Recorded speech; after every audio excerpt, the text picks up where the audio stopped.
आपका। परिस्थितियां बदल जाती हैं, हालात बदल जाते हैं, लेकिन कुछ चीजें जो हैं वो बदल नहीं पाती, वो मोह धीरे धीरे जाता है। जैसे मैंने पंकज जी का जिक्र किया, वैसे ही आपको दिखाते हैं हम दिल्ली के कांग्रेस दफ्तर का एक वीडियो। आप देख रहे होंगे एक होर्डिंग लगा हुआ है दिल्ली के कांग्रेस दफ्तर में, उसमें सोनिया जी के साथ ज्योतिरादित्य सिंधिया भी दिख रहे हैं। होली की हार्दिक शुभकामना लिखा हुआ है उसमें, होली आज ही है, यानी ये होर्डिंग बहुत पुराना नहीं है।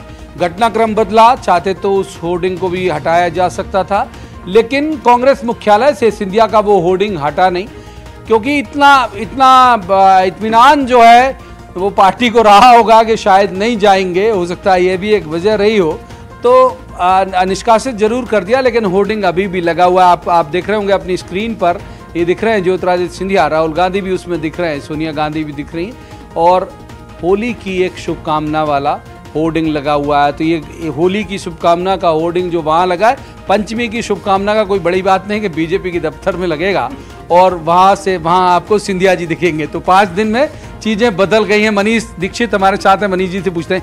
मनीष जी, अभी आपके आने से पहले हम दिनेश जी से पूछ रहे थे, कोई एक फॉर्मूला आपको दिखता है, कोई सूरत हाल कांग्रेस के पास बचाव का अभी इस वक्त?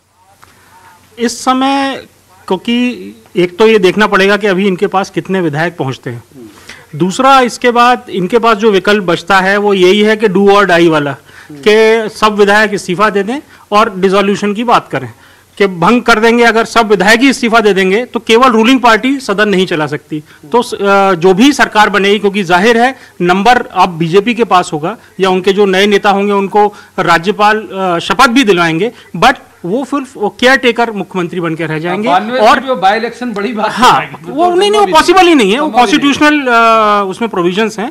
तो फिर यही है कि मतलब बाय इलेक्शन तो नहीं बोलेंगे इसको, मिड टर्म इलेक्शन के लिए हमें तैयार रहना पड़ेगा।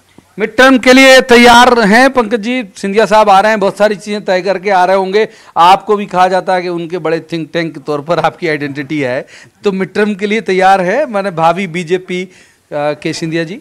देखिए प्रवीण जी, आपने जिक्र किया पहले मोह का, तो मेरा मोह एक ही से है।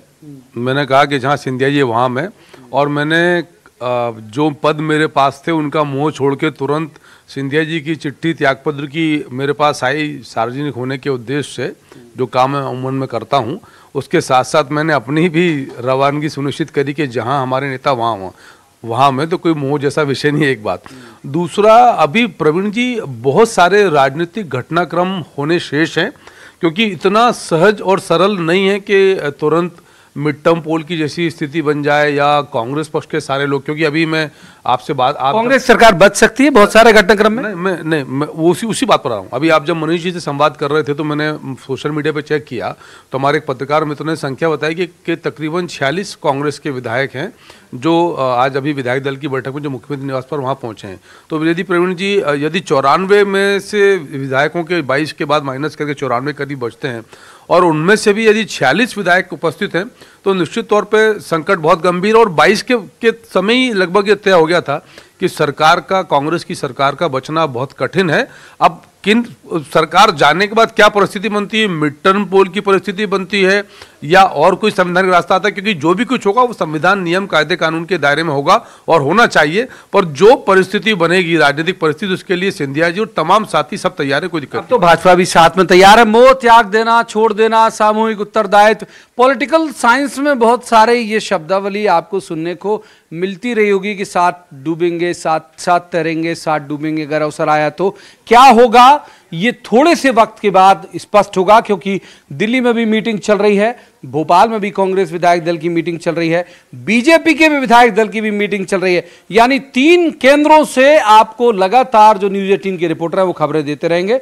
वक्त अभी एक ब्रेक का है, ब्रेक के बाद भी आपको ताजी खबरें और हर अपडेट लगातार मिलता रहेगा। आप देखते रहिए न्यूज़ 18 मध्य प्रदेश छत्तीसगढ़।